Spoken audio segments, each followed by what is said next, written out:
Good evening, everyone. Welcome back to what I'm starting to dub the greatest show on Tube. We've had the greatest show on Turf, so we're going to be the greatest show on Tube. So we'll see how that catches on with everybody. Probably it's not going to catch on real well, but we're going to give it a try. Just back with another episode tonight on our Tuesday evening. We're just kind of be bouncing around a bunch of stuff tonight. We're going to be all over the place. Some NBA, some football, college football, a little bit of World Cup thrown in there. Just you name it, we're going to be on it today. This is just a general sports show.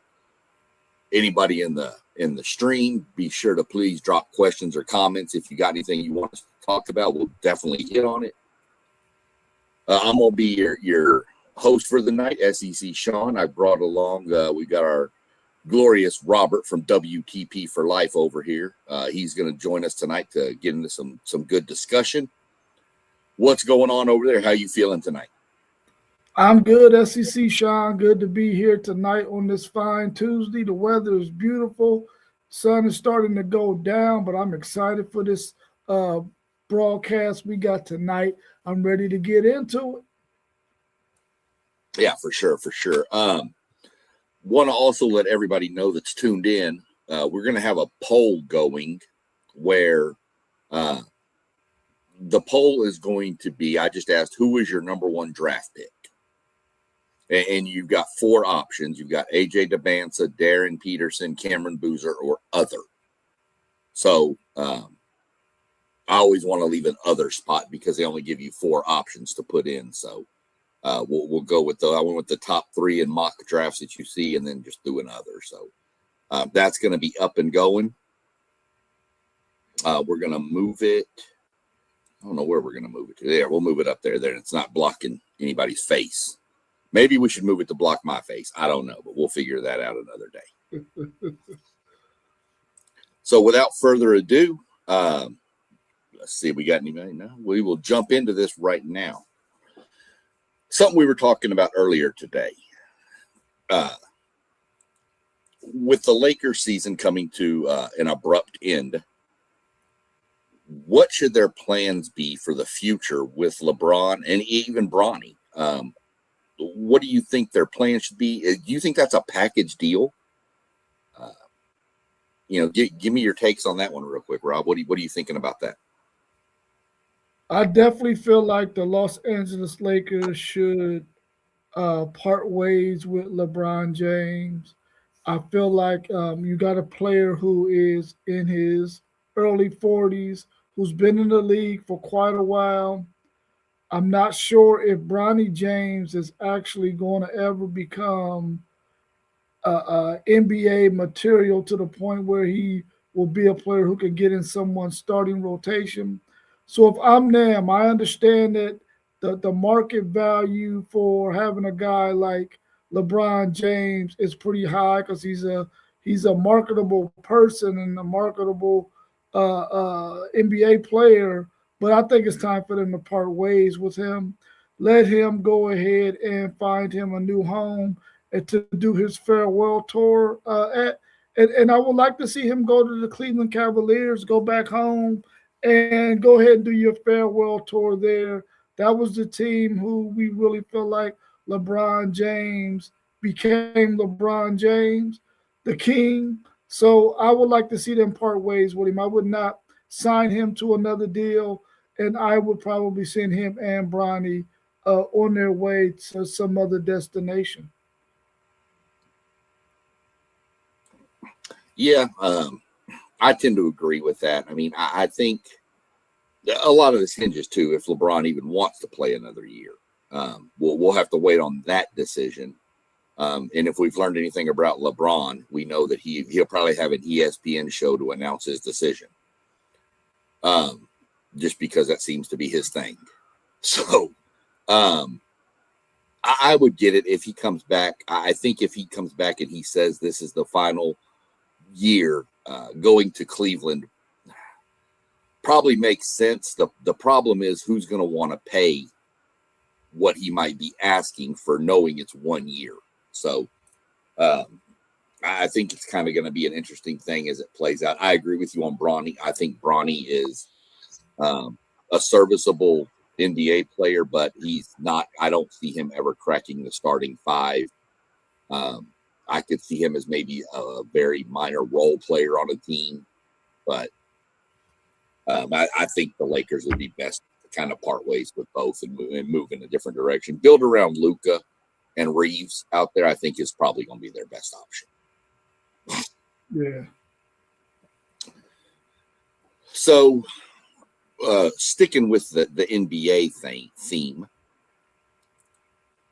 jumping over, let's go to the other side of the rivalry. Should the Celtics look to get rid of either Tatum or Brown? If so, which one? I definitely believe that the Boston Celtics is going to have to part ways with one of those two guys. They're really almost interchangeable at Boston. They basically do the same things. It's just Tatum is a better defender than probably Jaylen Brown is. He can do a little bit more than what Brown can do. But if I had to keep one or the other, I would probably keep Brown because I don't know where Tatum's health is going to be going forward. The uncertainty of Tatum's health is the reason why I would go with Brown over Tatum. And I feel like Brown this year, when he had to be the guy who led the Celtics, did one heck of a job while Tatum was not there. So if I had to part ways with one of them, it would be Tatum, like I said earlier, because of the uncertainty of his health going forward.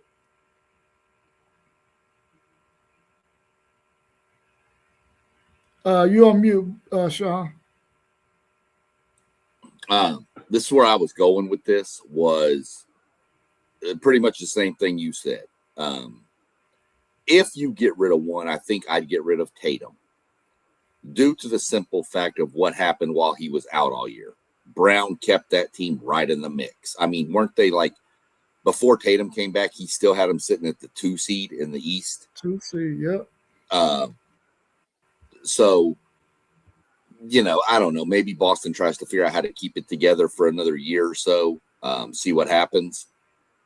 But I think you're getting to the point that they're going to have to split them. And I agree. I'm keeping Brown over Tatum. Like we said, he kept him in the mix without Tatum. I mean, you don't know. So I'm going to have to say I agree with that 100%. Doug's getting way ahead of the questions. Look, Doug, if you're going to join, you're going to have to follow the routine, man. Quit getting ahead. Get out of here. And that wasn't an option, by the way.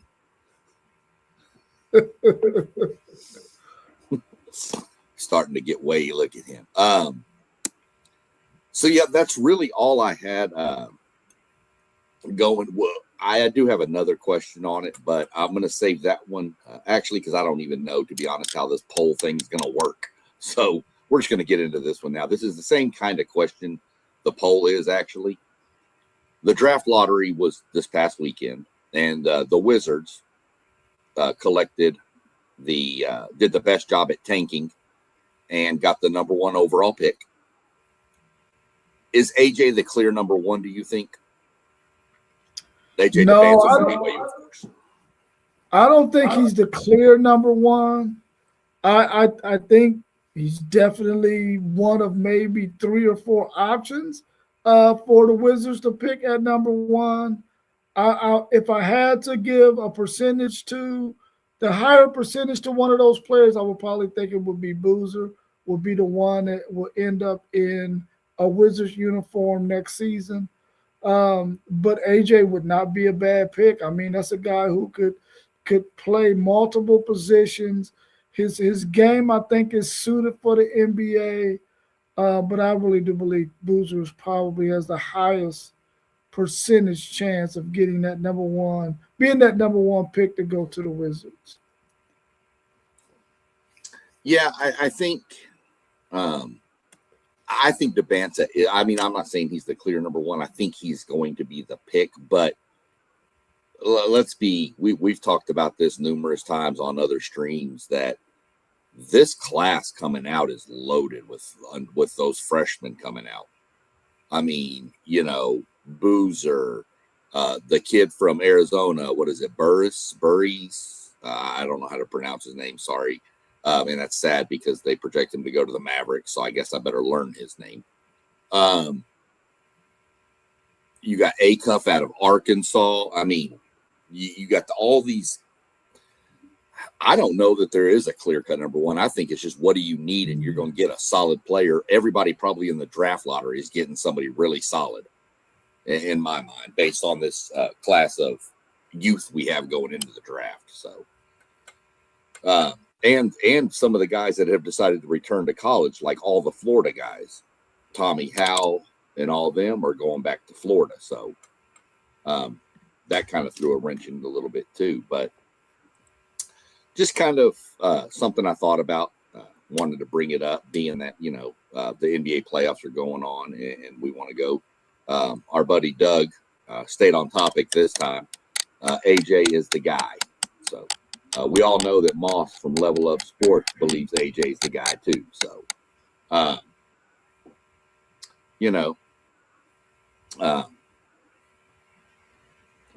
didn't even see Zay's comment. What do you say? Let me put that in. I think you put it up already. Wiz going Peterson because they are a poorly ran franchise. Yeah, maybe. That wouldn't surprise me. So this one is some news that broke yesterday. This next question, we're going to shift over to the world of college football real quick. And you actually brought this up to me in a text earlier. And I thought it was a really legitimate point. And I've got an example of this. With the recent shooting of Missouri star running back Ahmad Hardy at a concert, should colleges be allowed to put something in these NIL contracts that limit off-campus or extra? I don't want to say extracurricular because that includes like athletics, but events and activities off campus that aren't, I guess, more secured by the staff or whatever. Do you think they should? I definitely think that there should be some kind of language in these NIL contracts, especially when you got guys who go home.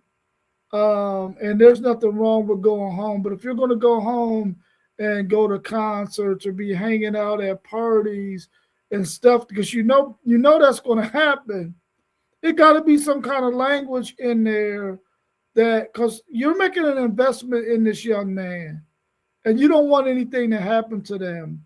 But we know that there are people out there, and we've seen so many cases of a guy going back home or going to another city, maybe even going to another city with one of his teammates, and something happening to them. And I just feel like in the best interest of those players and in the best interest of the investment that you're making in that young person, because Ahmad Hardy is probably the key player for this Missouri team. He's considered one of the best running backs in college football, maybe even the number one running back in college football this year, 2026. There got to be some kind of language in there to protect your investment and to protect that player. I think they almost have to think about that and go in some kind of direction to see that through. Yeah, I mean, it's hard to do. There's got to be something. The example I was going to mention is, I'm a big NASCAR guy, and we've had a couple of drivers break their leg while snowboarding. One in the middle of the season, at the beginning of the season, and one last year, Brad Keselowski broke his leg while skiing. And some of the team owners, your Roger Penske's and people like that, do put in these contracts when these drivers sign these contracts You are not to do anything outside of this race car that could be deemed hazardous, because that's an investment to those people. And these athletes, these college guys wanted to get paid. They wanted all this. Well, that's part of being paid, is you have contracts, and in contracts, there's writing in there to make it, how it needs to be. I'm not saying these guys can do nothing but sit on the couch and watch football and play football and practice. I'm not saying that. But there needs to be something, I think. I don't know how you go about it legally, but there's people that are way smarter than me that could probably figure it out. Man, I feel like for your short window of getting paid in sports, you should be okay with putting yourself on the shelf while you make that money. It's just, to me, I just feel like that's common sense, that you want to protect yourself, and you're probably your family's greatest investment when you get to this level, as Ahmaad Hardy has gotten. And I don't know what his family situation is like, but I do know this: a player of that caliber is destined to make some serious money.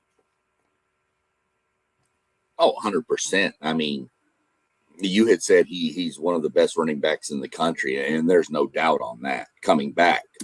In fact, in the SEC, it's probably between him and Lacey, maybe even Ball down in Florida, as the best returners in that conference.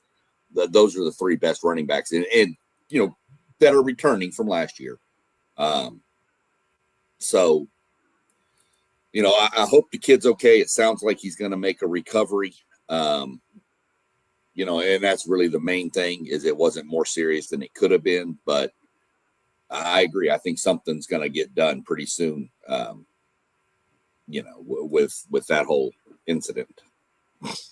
Yeah, you just gave me a slight nightmare right there when you mentioned those three running backs, because Texas got to play all three of them jokers. Yeah, we get Missouri. We don't get Ole Miss. We miss Ole Miss. We miss Florida. So we get Missouri. But,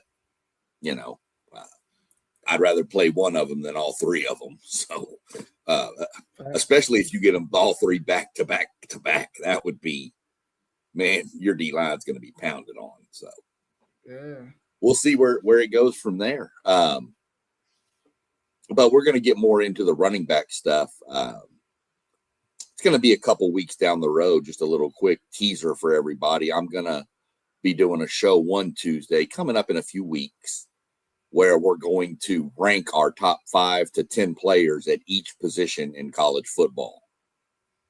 That should spark some pretty good conversation, I think, for us. And it might be broken up to where we do offense one week, defense the next week. So we'll figure all that out. But just a little teaser for everybody to look forward to. Something in the works. Jump back over here. Well, we're going to hold off on that. We'll get this one out of the way right now. So this is just kind of a thing I had pop into my head earlier. So, Robert, you're going to start the University of Robert. The WTP University is what you're starting. Who are you hiring as your head coach? You can have Kirby Smart or Ryan Day, or I will even give you the option to go with one other. Man, that's a really tough. Oh my God, that's a tough one. Oh man. Well, I think and I don't want to contradict myself, on an earlier show, I think on Sunday or Saturday or Sunday, I said I would start my team with Steve Sarkisian. So I gotta stick with that. I will go with somebody else, and I'll go with Steve Sarkisian, because of what I said on that day. Offensively, man, I know that the offense is going to be good as long as the talent is on that team. You always see a really good offensive productive team under Steve Sarkisian, as long as that offensive line is there and they got the pieces in the skill positions, you know that offense is going to be lights out. But man, it's hard to go against Kirby Smart and a really good freaking defense, bro. Because you know that defense is going to be lights out. And we know how important defense is. Because when you go and look at the last few national champions, the reason why they were national champions because they didn't give up a lot of points. They were in the low teens in amount of points given up each game. So I want to say Kirby Smart, but I don't want to contradict myself and not go with Steve Sarkisian. So I'm going to go with Steve Sarkisian. I don't blame you. I know exactly you. It was Sunday's show when we were doing our preview because I said I would want Mike Elko because of what he's done for the culture change at Texas A&M.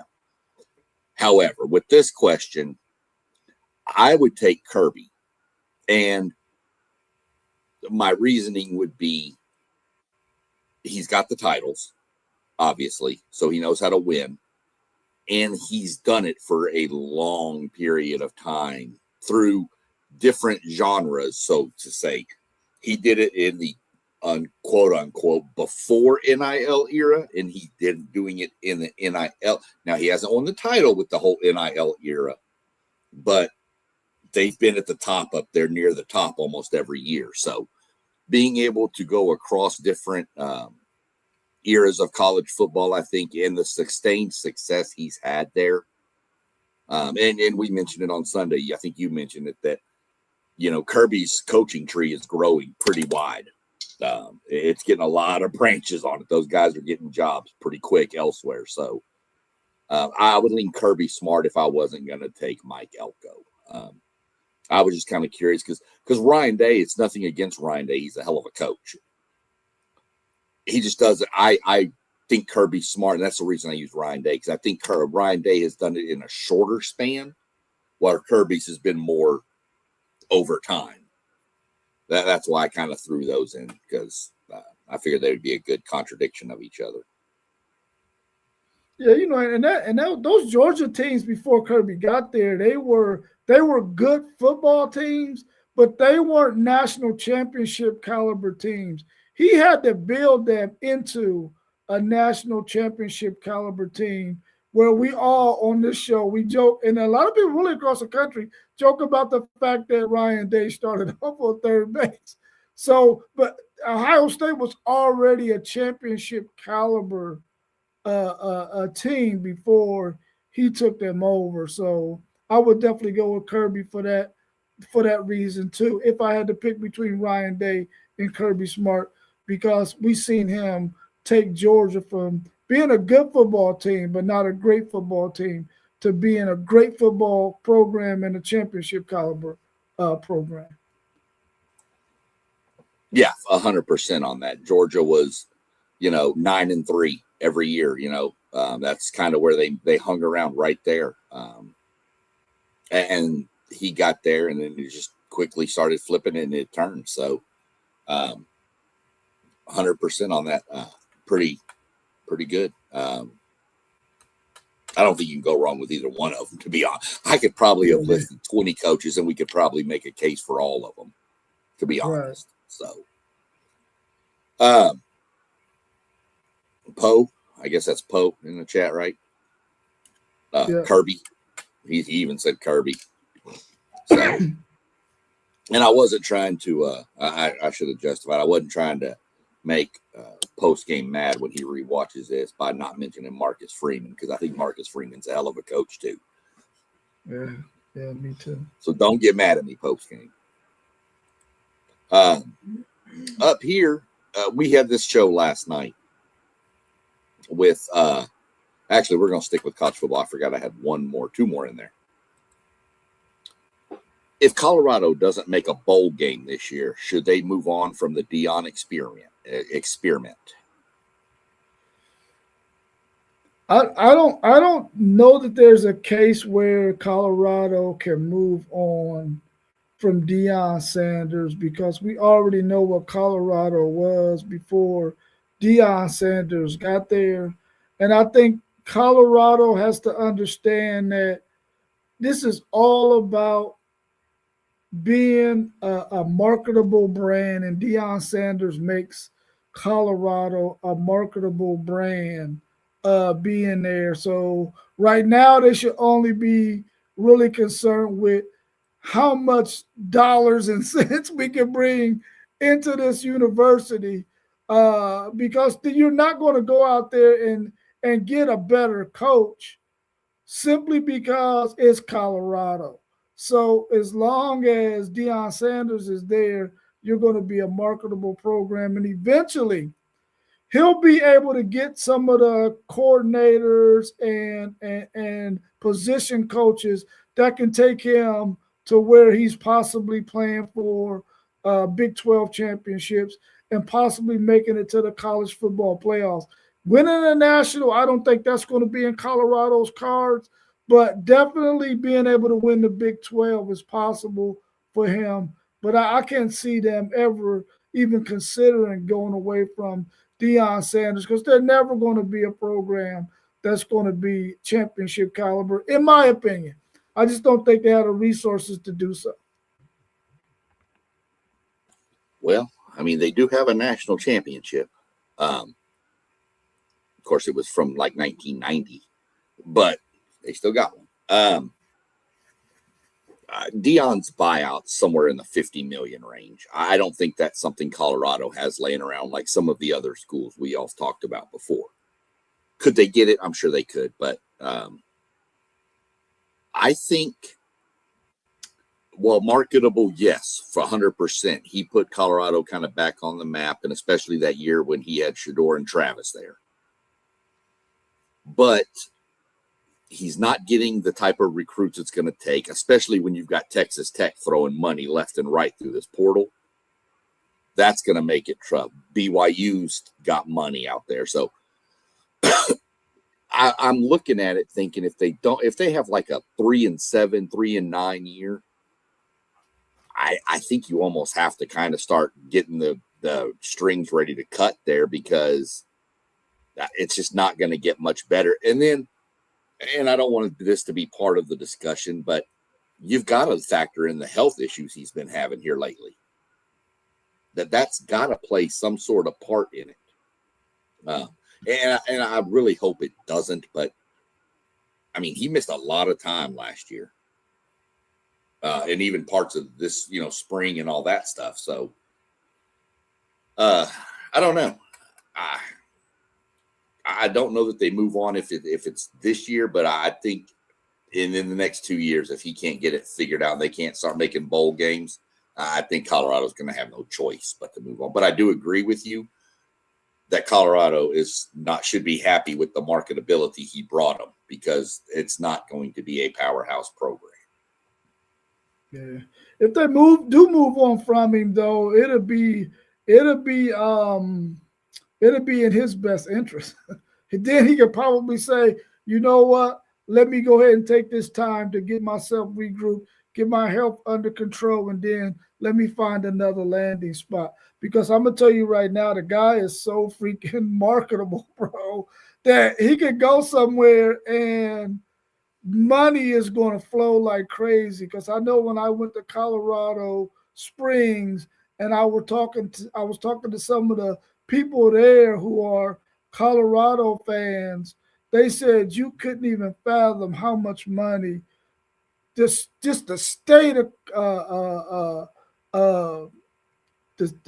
Colorado has been, the state has grown financially because of what Deion Sanders has done in Colorado. So, I think he's going to always be a marketable guy. That's why he's prime time. I mean, 100%. There is definitely no doubt on that. It was just something I heard today on the radio. They were talking about it on college sports radio. I listen to a lot of Sirius XM in the car. So they were talking about it, and they were just bringing all that up, and kind of wondered what everybody's thoughts would be on that. Doug Jones chimed in on it, and he decided to say Colorado is all in with Sanders, but he should go if he can't get to a bowl. A good coach can win there, and that could be a good stepping stone job. I agree you can get to a bowl game there. I agree with Rob that it's not a national championship type program. I will also say this was brought up on when I was listening to the radio earlier. They said that they were talking to a reporter from one of the newspapers out there, and he informed them that season ticket renewals are like at 5% or something. It's terrible. Nobody's renewing their season tickets in Colorado. That might be writing on the wall then. Yeah, if you can't get fans to come out for college football, it's not going to be long for you to be a coach at a school. Mm-hmm. So, that they like that money that sport brings in a lot. Just something I thought. I think Poe might have he put can't. I think he means they can't move on from him due to the marketing ability of him. They need that money coming in from him. So. I can agree with that too. I just thought it was an interesting little thing I heard today. I know Post Game's in the chat listening, so I'm hoping he pops in on this one. Will Notre Dame with 2 losses be a college football playoff team? Because they have that rule now where if they're in the top 12, they're automatically in, right? So if a 2-loss Notre Dame, does it really matter who those 2 losses are to? Or do you think that, a 2-loss Notre Dame team would be left out? What do you think on that? Well, I'm of the belief that if Notre Dame goes 10-2 with the schedule that they have this year, because there's only possibly 3 games I think on their schedule that are really games that they could possibly get challenged in and could possibly lose, and I don't see them losing to. I ain't saying they're gonna lose to these teams, but you got Miami, you got BYU, you got SMU. I think if they drop any combination of those games, they lose 2 of those. I don't think they have a strong enough schedule to be in the top 12. Now, I know it's Notre Dame, and I know that, they're one of those teams that they're going to want to get in. But if you look at, and if the strength of schedule means something, and they say it does, I don't think this year's schedule will allow them to get in at 10-2 if they lose to a Miami, a BYU, or BYU and SMU, or they lose to Miami and SMU. I just don't know that they can get in with a 10-2 record with that schedule. So I'm gonna say no, they don't get in at 10-2 with that schedule.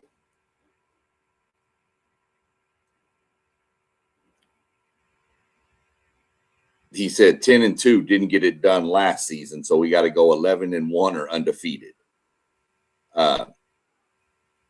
No, and then Doug popped in, and Notre Dame is gold with 2 losses with a strong schedule. That's the problem, is people are going to look at the schedule. I'll run through their schedule real fast. They open with Wisconsin. They play Rice, Michigan State, Purdue, North Carolina, Stanford, BYU, Navy, Miami, Boston College, SMU, and Syracuse. So you can drop the Miami game, I think. I think if you go that, there's your one. I think if you lose, especially because if you lose to SMU because that's in South Bend, that could be a problem. BYU, you're at least on the road. And a lot's going to depend on what. Those 2 teams are both, supposed to be pretty good teams this year. Not maybe national title contenders, but they're supposed to be really good teams. I think a 10-2 Notre Dame can get in based on who the losses are to. As long as it's Miami in one of those, fine. If they drop 3 games, obviously there's no chance. So, but again, if they lose to BYU and SMU, but they beat Miami, that's a schedule boosting too. So I think that one's going to be pretty interesting how it shakes out based on the schedule. And we're months and months away from all this coming up. So just kind of interesting. And a lot of it was based on because of last year where we had that whole, is it Bama? Is it Notre Dame? Is it Texas? Is it, whatever. And it just so happened to fall that the ACC went into a nosedive and nobody could figure out who to win the conference. And they jumped Miami in. So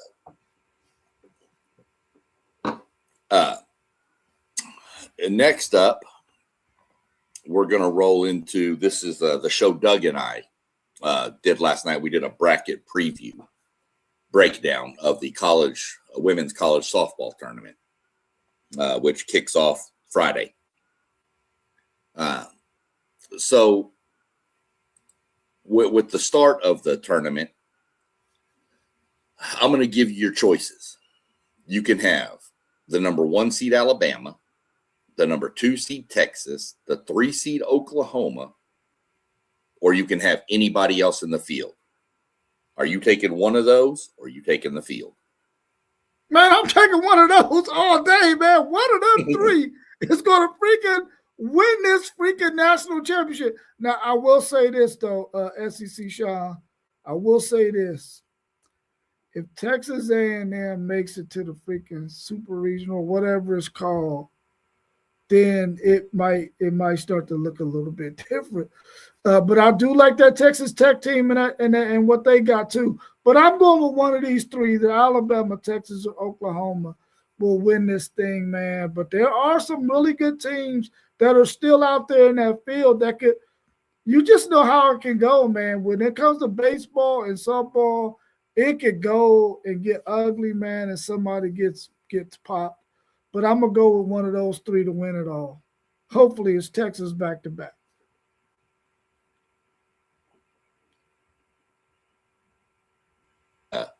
He said maybe Oklahoma, maybe Texas Tech. So if anybody that caught the show last night, I went Oklahoma. When their coach comes on the radio, on national radio, and says she really hopes they start peaking soon, that scares me. For anybody that knows anything about Oklahoma softball, if that team hasn't hit its peak yet, you better hope they don't. But I went with Oklahoma to win it all. I don't even have Texas A&M winning their regional, by the way. I have A&M getting beat by Arizona State. Mm-hmm. That's just how I have it. And to be honest with you, Alabama better be on point because they're in a pretty tough region for the number 1 seed with that Belmont team. That Belmont's got that pitcher, Maya Johnson, who congrats to her. I found this out today. Not only is she the best pitcher ERA-wise and all this, she's also battled back from lupus to come back and pitch this year. So shout out to her for that.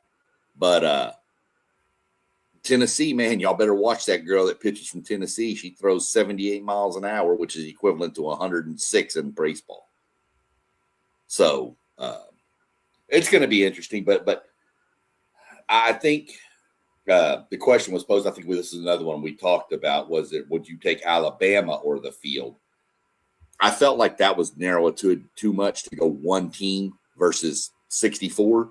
So I figured, let me throw the top 3 overall national seeds in one and see who will take that. But I think most people would take Oklahoma, Texas, Alabama. UCLA is really good. And Nebraska is super good. Yeah. So that's actually my 8 teams that I have making it to the Women's World Series are all SEC and Big Ten schools. So fun little exercise to do. We'll do stuff like this again coming up. We got the baseball tournament. We'll be kicking off in a couple of weeks. And we'll do it again for that for sure. I don't know about this one. It's just, I saw we were 30 days away pretty much. Any interest in the World Cup coming to North America? You know, Mexico, Canada, and the United States all host countries for it. Any interest in it? You get any, excited for the World Cup? I know soccer is a huge sport internationally, globally, I should say. But I mean, it's decent in America. Here in Columbus, you got the Crew, you've got some MLS teams. Messi plays down in Miami.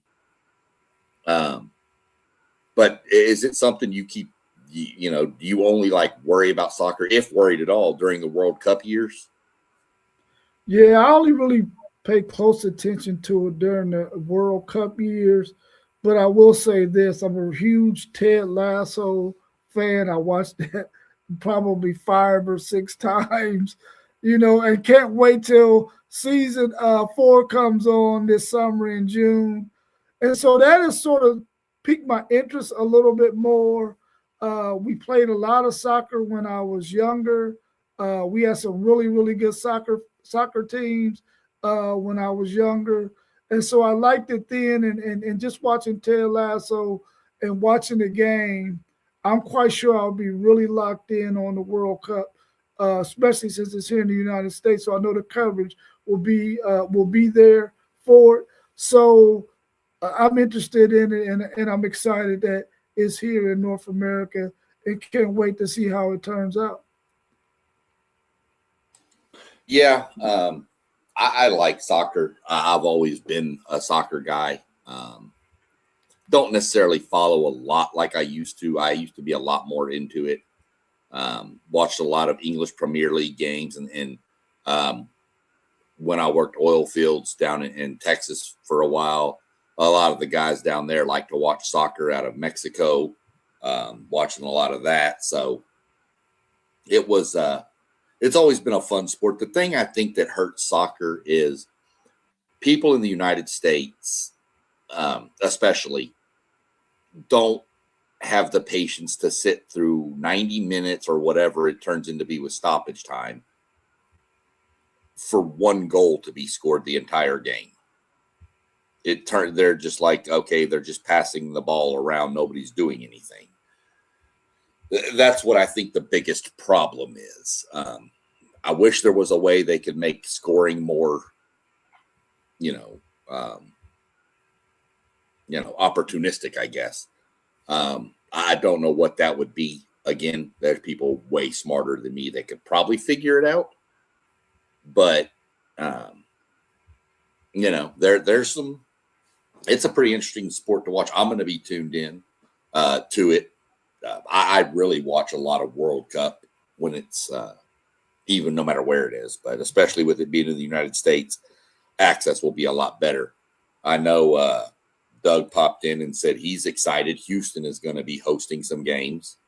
I think Cincinnati's got a couple. I don't think Columbus got any this year, but I think Cincinnati might have 1 or 2. I'll have to look. I'll ask my buddy Adam tomorrow. He's a huge soccer guy. He can name you players off like the Netherlands and stuff. So I'll ask him tomorrow about that. I only watch World Cup and Olympics for soccer as Doug also. And that's kind of what I get at. I like the men's national team. I like the women's national team. But, it's just neat, I think, to see it here. So we'll see how it plays out. We've been going about 45 minutes here. I don't know if you guys, I don't see anybody else in the comments. I don't know if you've got anything else you want to bring up, anything pique your interest. Well, yeah, the people that's out there in the chat, can y'all see that poll? Can y'all see that clearly? Has anybody had a chance to interact on it yet? We put a poll up. SEC Shot, could you read off what that poll says? Well, I mean, I can bring it up on the little thing on the side. I don't know if it's in the comments. I don't know if they can see it in the comments. But I can bring it up over here under the little tab on the right-hand side of our screen.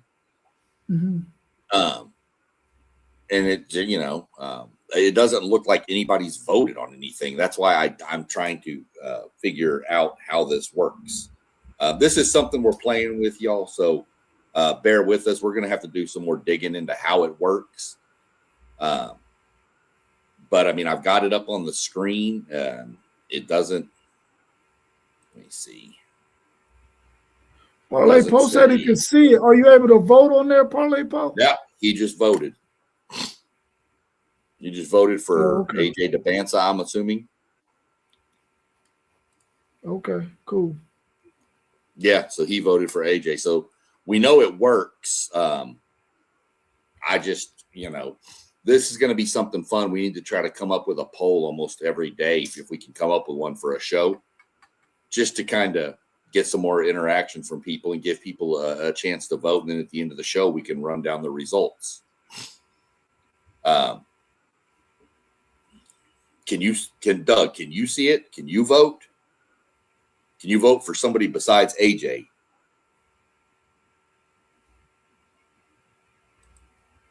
Trying to see if Doug can vote so we can see if it works here. And Doug may have jumped off too. I don't know. But anybody else that wants to vote, please jump on and vote. Just, so we can see what's going on with this thing. Yeah. I got a couple of things I would like to get your thoughts on though once you finished. I want to say just real quick, I want to make sure we take a minute here to give some thoughts and prayers out for the family, friends, teammates, anybody that knew Brandon Clark, who passed away. Apparently he passed away last night at 5 p.m.-ish, around there sometime. I got the news on it this afternoon is when I saw it. So anybody that knew Brandon Clark, basketball player for the Memphis Grizzlies, played at Gonzaga, keep his family, friends, all of them in your thoughts and prayers. Don't have any details on it. Wouldn't share them if I did. It's not my place. Just, wanted to mention that, it's sad when somebody 29 years old passes away, no matter what the circumstance were. So just wanted to give a quick shout out to everybody. Keep that in your thoughts, prayers. Yeah. I think something very interesting that Steve Sarkisian said in an interview that he did, I think it might have been yesterday or a few days ago. And he was saying that he feels like all of this going back and forth about 16 teams, 24 teams is a little bit too much. Let's just take the conference champions, and because they're probably the 4 best teams in the country, and just have them play for, in the college football playoffs. Now, we all know that that's probably not the best formula, because we just watched a Miami team who did not win the ACC make it all the way to the national championship game, right? So we know that that's probably not the best formula, but we I think, can get a picture of where he's getting at, because he doesn't want it to get too out of control to where you got all of these teams playing in this college football playoffs when the majority of them don't really have a chance of winning the national title, because they're not quite as good as maybe the top 4, 5, 6, 8 teams that are going to make it to the college football playoffs. So I want to get your thoughts on him talking about that, just taking the conference champions and being and playing for the national title. And then also he I guess he was expressing his sentiment towards the NCAA and how they have dropped the ball on some things. And he feels like the SEC should go ahead and move away from the NCAA and either start a whole new conference or start a whole new, almost like a whole new league, and just move away from NCAA and come up with their own rules and policies and things, and do it that way. Which sounded to me like maybe he has some inside thought on the fact that maybe we will be getting two super teams at some point once these TV deals are done. So I think they might be having some discussion about that in some of these back rooms. Because once this TV deal was done in like 2031, maybe they're thinking about doing something like that. So, what's your thoughts on those two things that I just mentioned?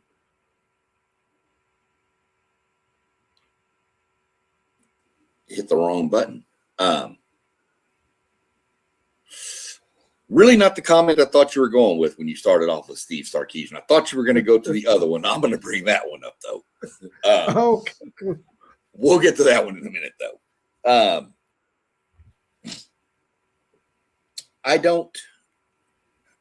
I see his point. It'll never happen. There's too much money involved with 12 teams. We all know this. 4 teams is not a good idea. I don't like the conference champions at all.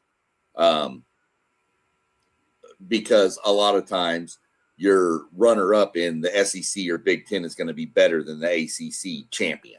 And that's no knock at the ACC with Florida State and Miami. I know Miami went to the title, but Miami didn't win the ACC. Duke did. And you can't tell me that an Ohio State team wouldn't have beat Duke. So, and then you also throw in the mix what happened. Notre Dame would be forced to join a conference then, if you really think about it, without them being in a conference. So that'll never happen. Do I want it to expand to 24? No.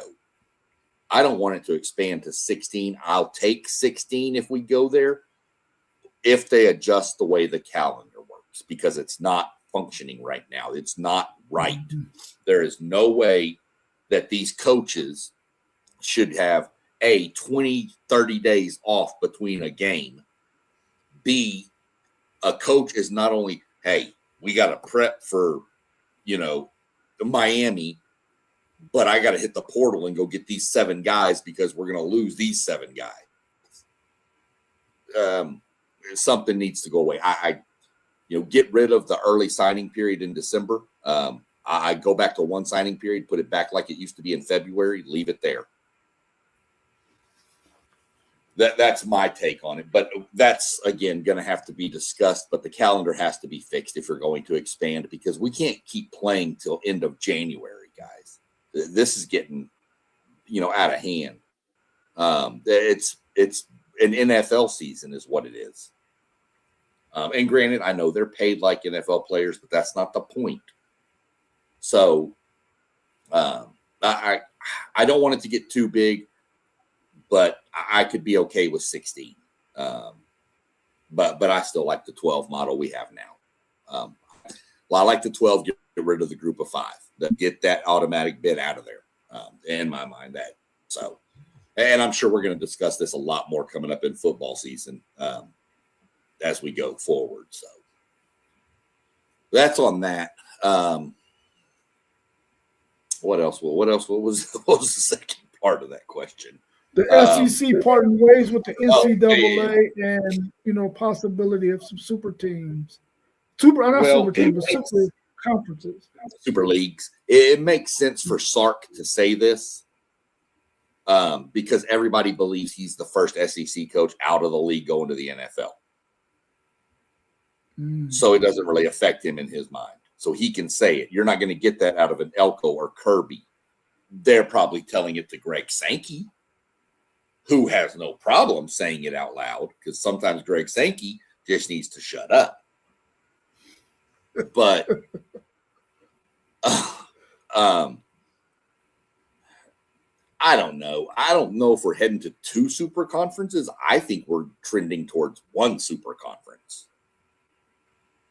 I think we're trending towards your top 6 to 8 to 6 teams out of the SEC, maybe 6 out of the Big Ten, maybe your top 3 or 4 out of the ACC and 3 or 4 out of the Big 12 form up. And maybe they split that into 2 divisions, a North and a South, East and West, whatever we want to do.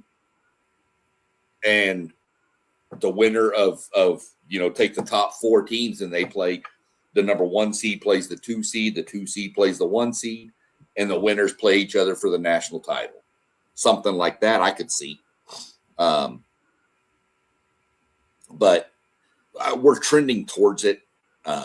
The media rights deals are going to be a big thing, but I think that's been proven that these schools in the Big Ten and SEC especially would have no problem just cutting a check to pay off the media rights. And then turn around and get media rights for the super conference games that they're going to charge even more for, because now you're getting blue on blue. You're getting Ohio State, Michigan. You're getting Ohio State, Penn State. You're not getting Ohio State, Rutgers. You're not getting Texas, Kentucky. You're not getting these, low-level football programs versus the blue bloods. You're getting blue blood on blue blood. You're getting best of the best every single week and multiple matchups every single week, not just one. So I think the media rights are going to go astronomical. And as much as I hate to say it, it's probably going to go straight streaming at that point. It's going to be on some sort of streaming service, which, whatever. It's a drug and we're all addicted. So we're all going to be standing in line trying to figure out what we can sell or pawn to get the streaming service for that weekend's games. We all know we're going to do it. The pawn shops will be over full of stuff. So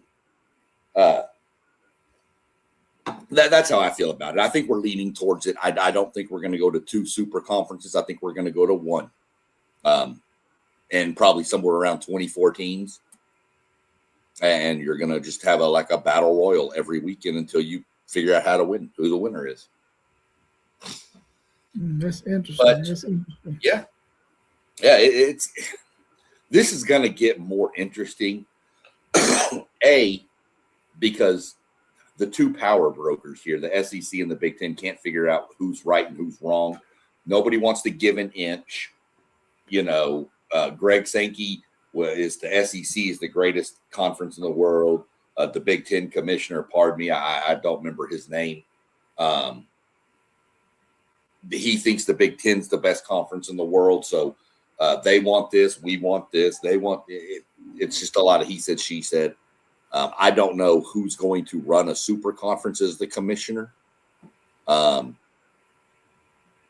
really don't know, because I don't think that they could agree on who it should be. But that'll all be done later. We'll figure it out from there, but we'll have to wait and see. It's an interesting concept.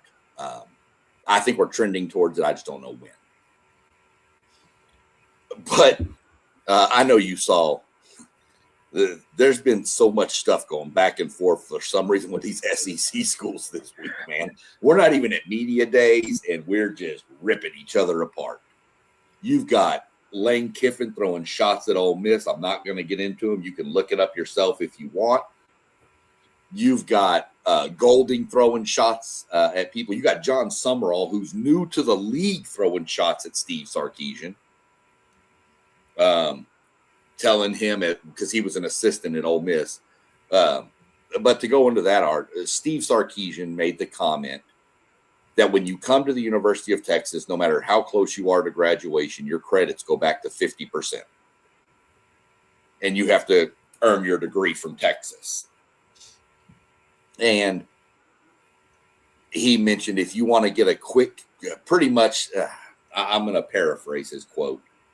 Pretty much, if you want a quick, easy degree, go get you a degree in basket weaving from Ole Miss. And then John Summerall, who comes in, who was an assistant at Ole Miss before, said, well, it's cool. At least I coached at a program that you can get a top 10 degree in basket weaving from. So media days ought to be fun in the SEC. Be sure you have the SEC network and keep it recording and locked in, because I don't know what's going to go on there. It's normally a really interesting thing. Like when they introduced Mike Elko 2 years ago and they introduced Steve Sarkisian and played the A&M War Hymn. That didn't go well, but so, I mean, the back and forth, it's all fun. There's really no debate on it. What do you take from it? Just guys just having fun, making comments, saying stuff? I mean, do you think there's anything deeper here?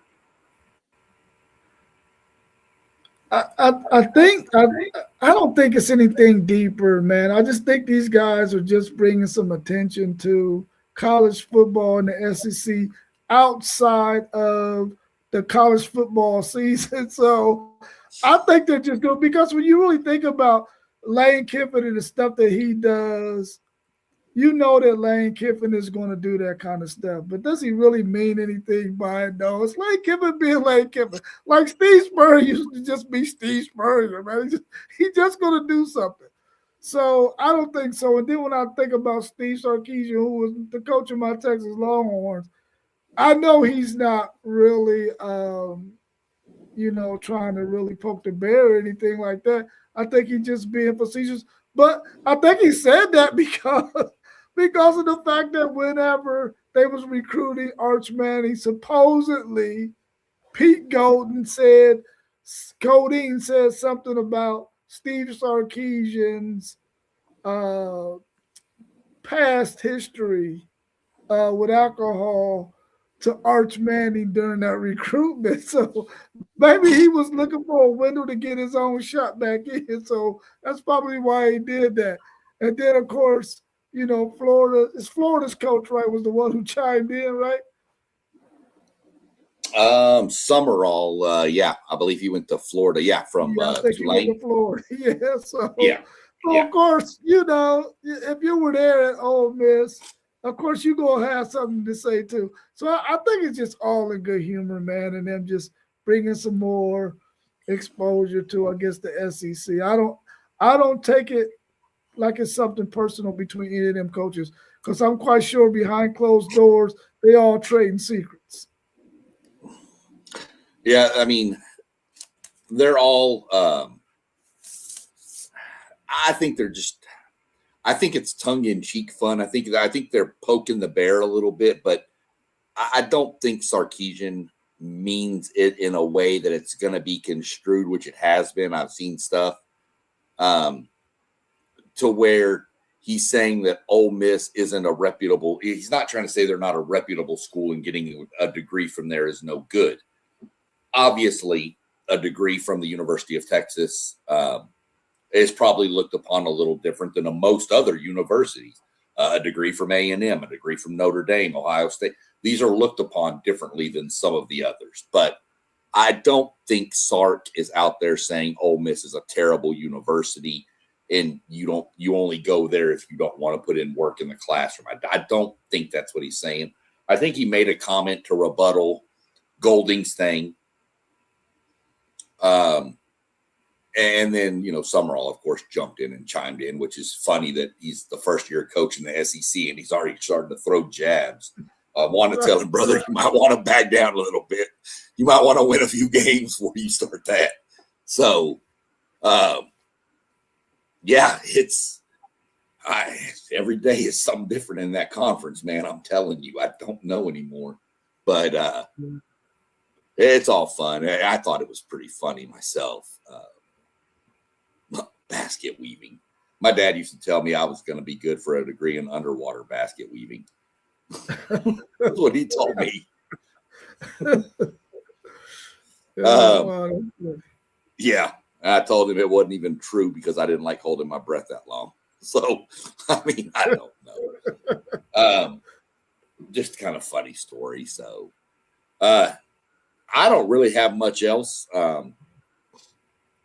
It's just kind of we're in that weird time of sports to where we're kind of, if you're not big into college softball and baseball, I know the NBA playoffs are going on and you've got baseball season, but nobody really gets into baseball too much if you're going to follow pro baseball till after the All-Star break, at least, when you kind of start seeing how your teams are doing.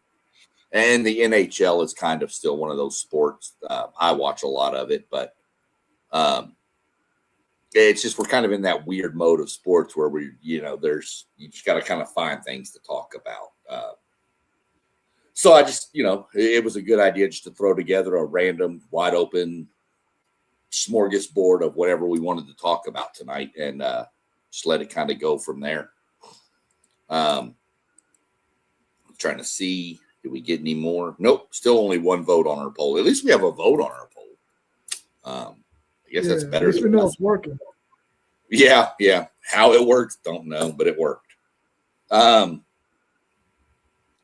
So if you don't have any other topics you want to hit on or anything else, we'll go ahead and we'll let you plug all the socials and medias and all of that good stuff, and then we'll go ahead and shut her down for the evening.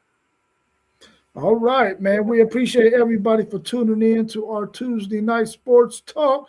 Make sure that you check out all of our channels. Scrolling down there at the bottom inside that highlighted purple, that's everyone who comes on and presents some kind of content on our shows.